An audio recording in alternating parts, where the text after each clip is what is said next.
चलो, previous class में पढ़ाए थे आपको ग्रेविटेशनल पोटेंशियल एनर्जी। अब हम लोग देखते हैं स्प्रिंग पोटेंशियल एनर्जी, है ना। समझो स्प्रिंग पोटेंशियल एनर्जी के बारे में। जैसे स्प्रिंग हम जानते हैं, स्प्रिंग फोर्स कैसा फोर्स है, कंजर्वेटिव ना। तो मान लो यहाँ पर एक स्प्रिंग है और स्प्रिंग में ये ब्लॉक लगा हुआ है, ठीक है। इसका जो बिना कंप्रेशन और बिना इलोंगेशन का जो लेंथ होता है उसका नाम क्या होता है, natural length, natural length of spring, ठीक है।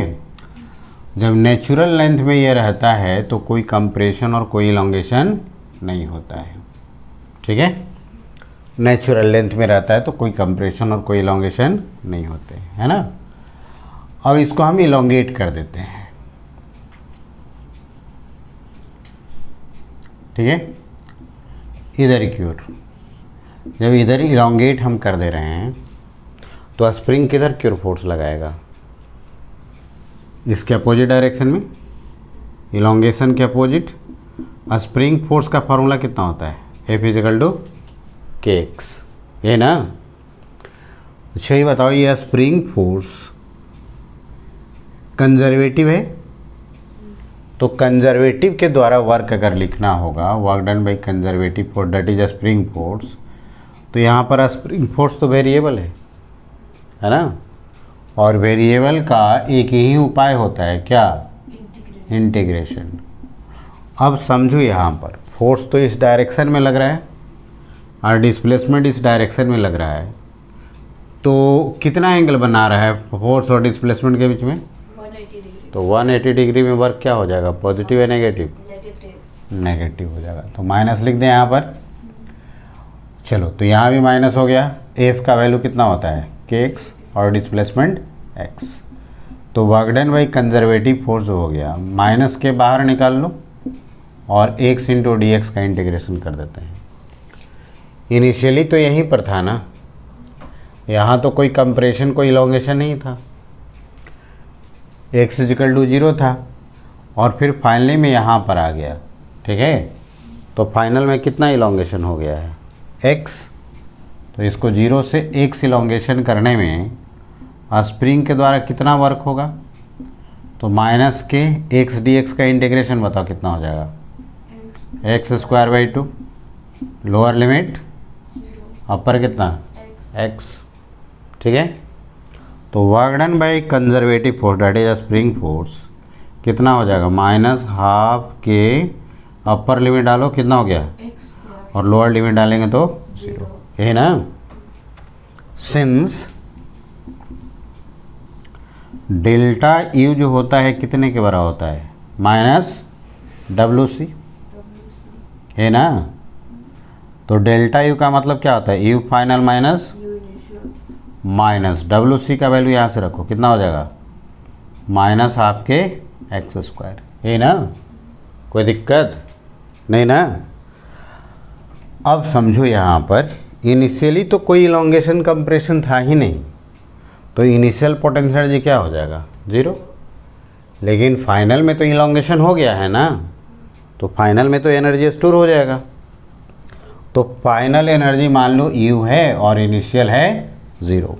यहाँ माइनस माइनस क्या हो जाएगा, प्लस, कितना हो जाएगा, हाफ के x स्क्वायर। तो स्प्रिंग पोटेंशियल एनर्जी हो गया हाफ के x स्क्वायर, और ये हमेशा पॉजिटिव होगा, हमेशा पॉजिटिव होगा, क्योंकि हाफ तो पॉजिटिव है ही, के तो कांस्टेंट है, x आइदर कंप्रेशन हो जाए या इलोंगेशन हो जाए, है ना। तो x आइदर कंप्रेशन हो, कंप्रेशन को मान लो नेगेटिव भी मान लेते हैं, तो नेगेटिव का स्क्वायर क्या हो जाता है, पॉजिटिव, है ना। या फिर इसको इलोंगेट कर दें तो पॉजिटिव मान लें, तो पॉजिटिव का स्क्वायर भी क्या होता है, पॉजिटिव। इसका मतलब स्प्रिंग पोटेंशियल एनर्जी जो होगा वह ऑलवेज पॉजिटिव होगा, क्या होगा, तो यहाँ पर लिखना होगा हमें, स्प्रिंग पोटेंशियल एनर्जी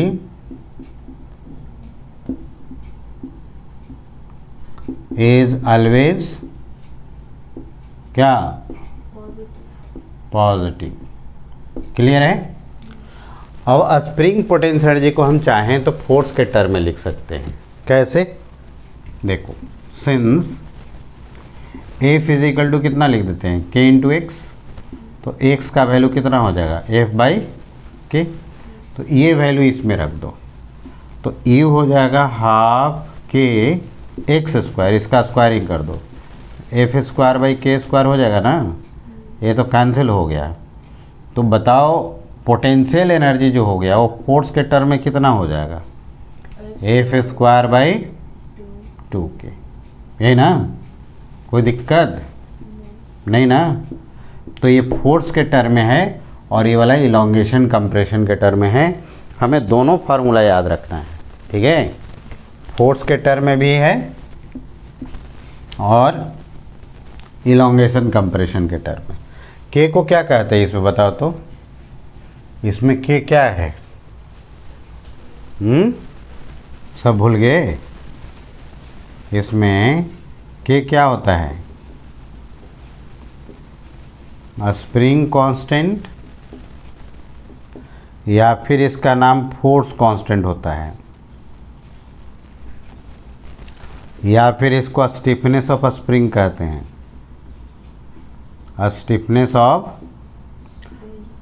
तो ये सब पढ़ा रहे हैं ना हम, तो लॉज ऑफ मोशन में नहीं बताए थे, तो वो सब रिवाइज कौन करेगा, हम।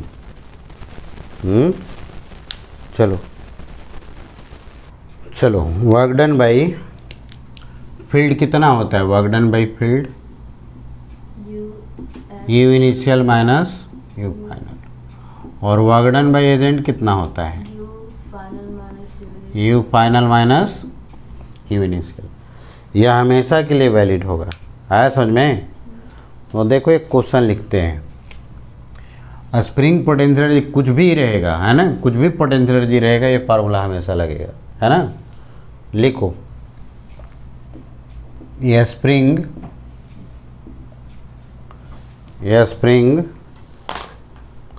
whose force constant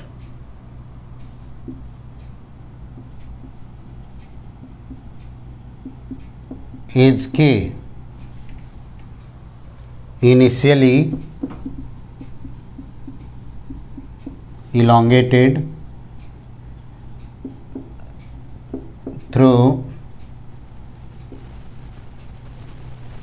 distance x, distance x मत लिखो, initially elongated through distance a,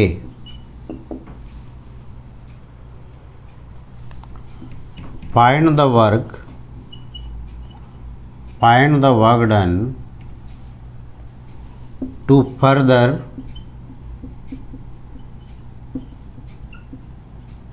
elongate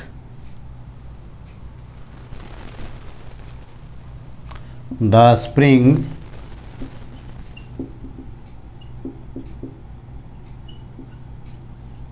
through distance b, through distance b, ठीक है। समझो इसको, पहले इनिशियली कितना इलोंगेटेड है, तो इनिशियल पोटेंशियल एनर्जी कितना हो जाएगा, पोटेंशियल एनर्जी का फार्मूला कितना होता है, हाफ के एक्स स्क्वायर, तो इनिशियल पोटेंशियल एनर्जी कितने के बराबर होगा, हाफ के ए स्क्वायर, है ना। फाइनल में कितना और इलोंगेट कर दिया है, बी, तो टोटल इलोंगेशन कितना हो गया, ए प्लस बी, पहले से तो ए इलोंगेटेड था ही, उसके बाद कह रहा है कि फर्दर इलोंगेट कर दिए कितना, बी डिस्टेंस है, तो टोटल इलोंगेशन अब कितना हो जाएगा, तो फाइनल स्प्रिंग पोटेंशियल एनर्जी कितना हो जाएगा, हाफ के ए प्लस बी का स्क्वायर, यही ना।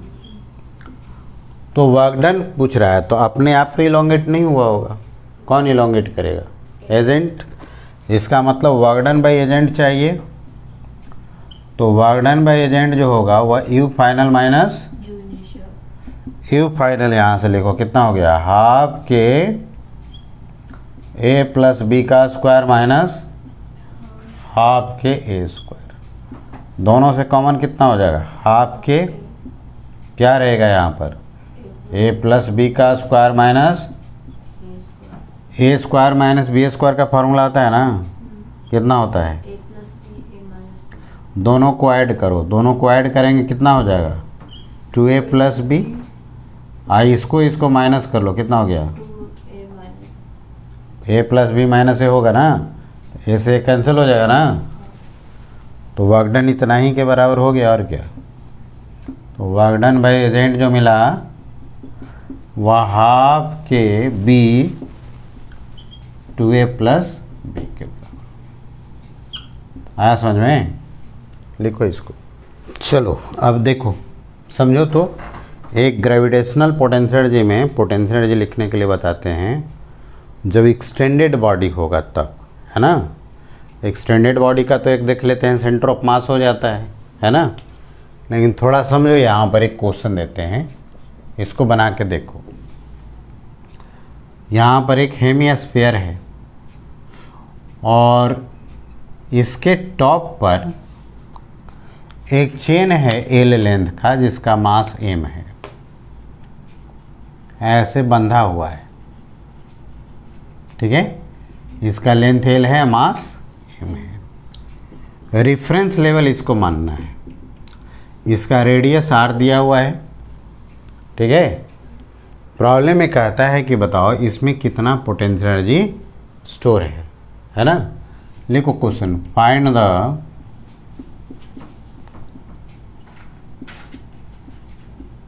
ग्रेविटेशनल पोटेंशियल एनर्जी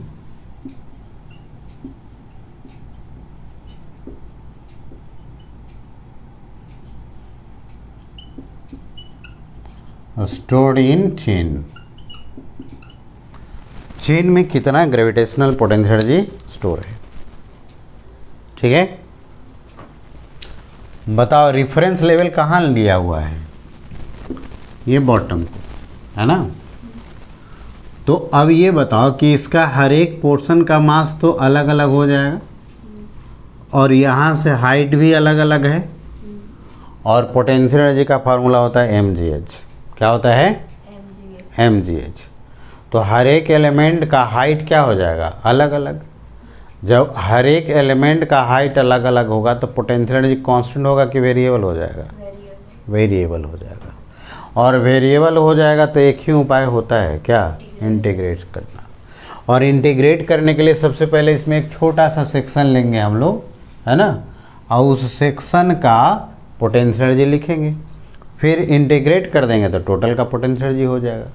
तुम तो जानते ही हो कि इंटीग्रेशन का काम होता है क्या, सम करना, है ना। तो इसमें हम एक छोटा सा एलिमेंट ले रहे हैं, इसका एंगुलर पोजीशन वेरी करेगा, है ना। तो देखो हम यहाँ से थीटा पर डी थीटा एलिमेंट का एक छोटा सा यहाँ पर एलिमेंट ले रहे हैं, है ना। इसका लेंथ मान लो dl है, रेडियस तो इसका r है ही, तो ये dl लेंथ निकाल सकते हो तुम। कैसे, यूनिटरी मेथड से। कैसे, यूनिटरी मेथड से भी निकाल सकते हैं। और यहाँ से देखो ना, ये dl निकालना चाह रहे हैं पहले, यही वाला dl। तो एंगल इज इक्वल टू क्या जानते हो, आर्क बाई रेडियस। एंगल ये हो गया, आर्क ए हो गया और रेडियस ए वाला हो गया, यही ना। तो ये बताओ dl लेंथ कितने के बराबर हो गया, r इंटू डी थीटा। अब इस लेंथ का मास निकालेंगे क्योंकि हमें mgh लिखना पड़ेगा ना, और इसका हाइट भी निकालना पड़ेगा, ठीक है। तो हम लोग देख लेते हैं, एलिमेंट बहुत छोटा सा होता है, एकदम छोटा सा होता है। तो सबसे पहले इस सेक्शन का मास निकाल लो। तो ये पूरा लेंथ कितना है, l। तो l लेंथ का मास कितना है, m। यूनिट का कितना हो जाएगा, m बाई एल। तो dl लेंथ का कितना हो जाएगा, dl का मतलब कितना, r इंटू डी थीटा का कितना हो जाएगा मास, m by L r D theta. इसको dm लिख देते हैं, मान लेते हैं, है ना। dm मतलब मास ऑफ एलिमेंट, ठीक है। तो मास तो इस सेक्शन का लिख दिए, इसका हाइट भी तो देखना पड़ेगा ऐसे, है ना, तब ना mgh लिखेंगे। तो ए वाला हाइट तो वही होगा जितना कि यहाँ वाला होगा, और यहाँ वाला हाइट तो हम इसको प्रोजेक्शन से निकाल सकते हैं। ये एलिमेंट बहुत छोटा है तो डी थीटा बहुत कम होगा, है ना। तो तुम ऐसे समझ सकते हो कि यहाँ जो एलिमेंट है ना, इसी का हाइट लेना है हमें। तो इसका अगर हाइट लेना है, ये बहुत छोटा है ना, तो ए वाला हाइट तुमको निकालना पड़ेगा, ठीक है, तब नहीं इसका पोटेंशियल एनर्जी लिख पाएंगे। तो ये हाइट कैसे निकालेंगे, ये लेंथ कितना है बताओ, ये तो रेडियस है, इसका इधर प्रोजेक्शन कर देंगे तो ये वाला परपेंडिकुलर डिस्टेंस निकल जाएगा ना, ये वाला कितना हो जाएगा बताओ, आर कॉस थीटा। तो हाइट हमारा मिल गया आर कॉस थीटा। अब हम इस छोटे से एलिमेंट का पोटेंशियल एनर्जी लिख रहे हैं, तो इसका मास हो गया dm, g हो गया और हाइट हो गया h। रेफरेंस से ऊपर है इसलिए क्या लिखेंगे, पॉजिटिव, कोई दिक्कत नहीं ना। अब चलो dm का वैल्यू यहाँ से लिख दो, कितना है m/l आर डी थीटा, और g हो गया h का वैल्यू बताओ कितना लिख दिए हो, आर कॉस थीटा। तो du जो हो गया वो कितना हो जाएगा, m r square g cos theta d theta by l. अब इसको इंटीग्रेट कर देना है ना। इंटीग्रेट करेंगे तो हमें टोटल का पोटेंशियल एनर्जी मिल जाएगा। कहाँ से कहाँ तक इंटीग्रेट करोगे तो समझो, पहले ऐसे ही है ना ये वाला, और यहाँ पर चेन तो ऐसे ही है, कितने लेंथ का एल। तो ये बताओ कि ये पूरा चेन कितना एंगल सबटेंड कर रहा है, मान लो थीटा नॉट है, तो ये थीटा नॉट का वैल्यू कितना हो जाएगा, एंगल इजकल टू क्या होता है, आर्क बाई रेडियस। तो थीटा नॉट इजकल टू कितना हो गया, एल बाई आर। बोलो कोई दिक्कत तो। अब हमें ये पूरा का सम करना है, मतलब पूरा को इंटीग्रेट करना पड़ेगा, यही ना। तो इंटीग्रेट करने के लिए लिमिट डालना पड़ता है, क्या डालना पड़ता है, लिमिट डालना पड़ता है। तो देखो यहाँ पर m ji are square by l, और ये cos theta d theta, integration का लिमिट डालो। तो जैसे देखो यही तो थीटा वेरिएबल है, ये वाला एलिमेंट टोटल में वेरिएशन करा दो तो टोटल का सम कर देगा, है ना। तो ये एलिमेंट मिनिमम यहाँ पर आएगा, जब ये वाला एलिमेंट मिनिमम यहाँ पर आएगा तो यहाँ से ही थीटा मेजर कर रहे हैं हम लोग। तो अगर ये एलिमेंट यहाँ पर आ जाएगा तो बताओ थीटा का वैल्यू कितना हो जाएगा, 0। तो मिनिमम इसका यहाँ से यहाँ तक आएगा तो 0 हो जाएगा, और जब यहाँ से यहाँ तक ये वाला एलिमेंट चला जाएगा तो ये पूरा एंगल कवर कर लेगा ना। बोलो, ये वाला एलिमेंट मिनिमम यहाँ पर आया तो यहाँ पर जो थीटा था वो थीटा ऐसे हो गया, तो थीटा कितना हो गया, 0। अब मैक्सिमम यहाँ तक जाएगा तब ना पूरा का सम करेगा।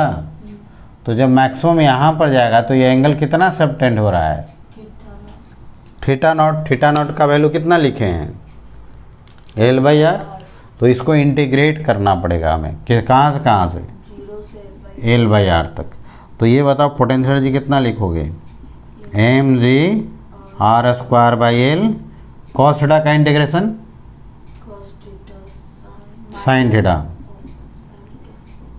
ठीक है।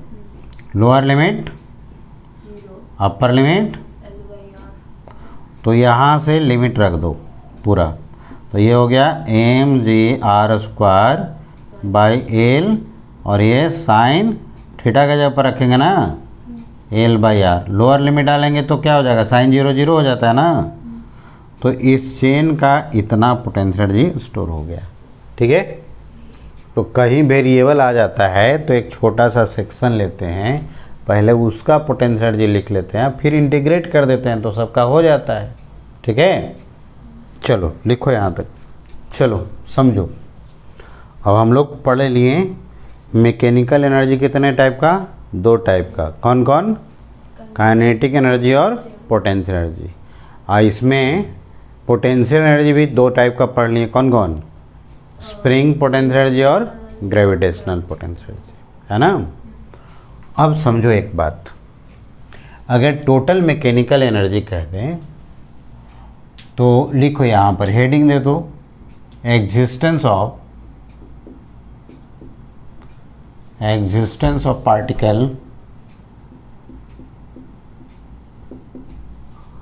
इन ए रीजन,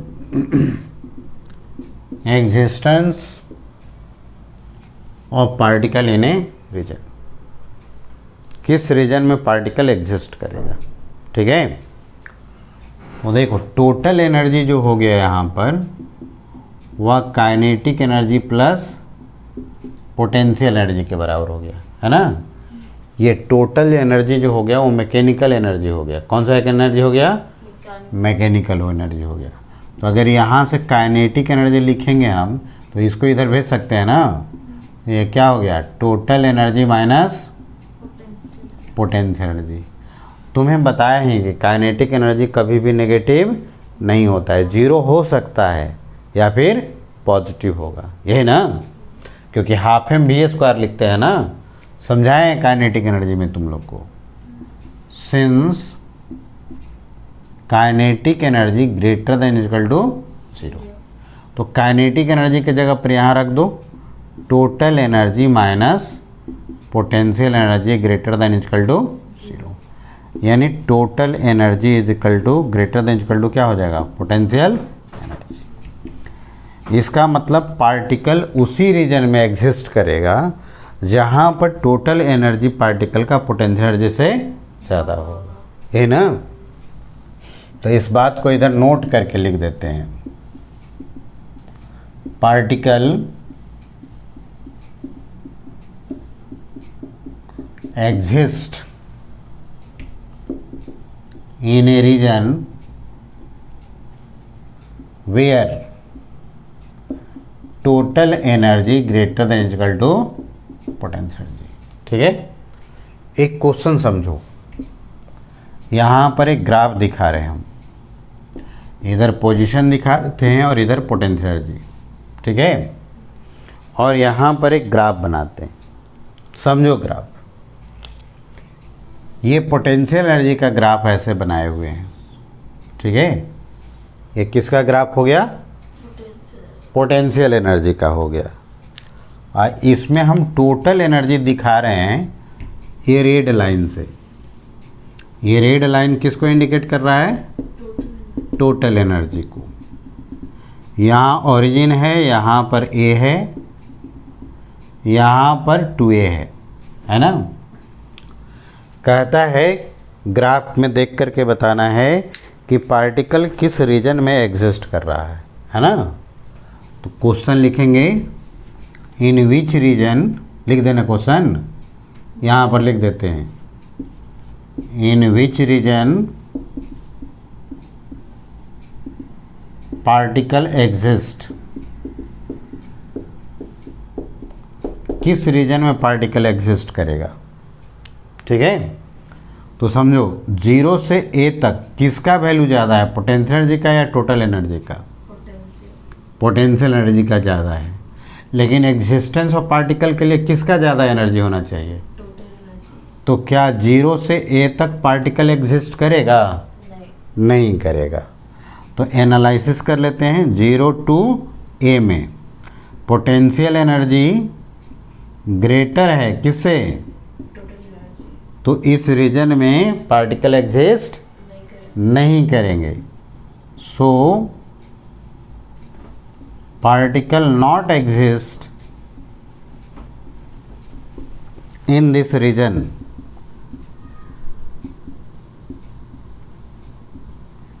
इस रीजन में पार्टिकल एग्जिस्ट नहीं करेगा। अब ये बताओ a to 2a में, a to 2a में क्या देख रहे हैं? किसका वैल्यू ज़्यादा है? टोटल एनर्जी का वैल्यू ज़्यादा है किससे? तो total energy greater then potential energy है, तो क्या इस रीजन में पार्टिकल एग्जिस्ट करेगा कि नहीं करेगा? So particle exist in this reason.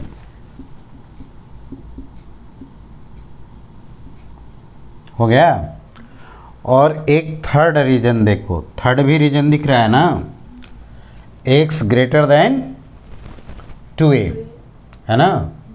तो इस रीजन में किसका ज़्यादा है, पोटेंशियल एनर्जी का वैल्यू या टोटल एनर्जी का। Potential energy. तो क्या इस रीजन में पार्टिकल एग्जिस्ट करेगा, नहीं। नहीं। Greater than, in greater than 2a, x greater than 2a, potential energy greater then total energy, so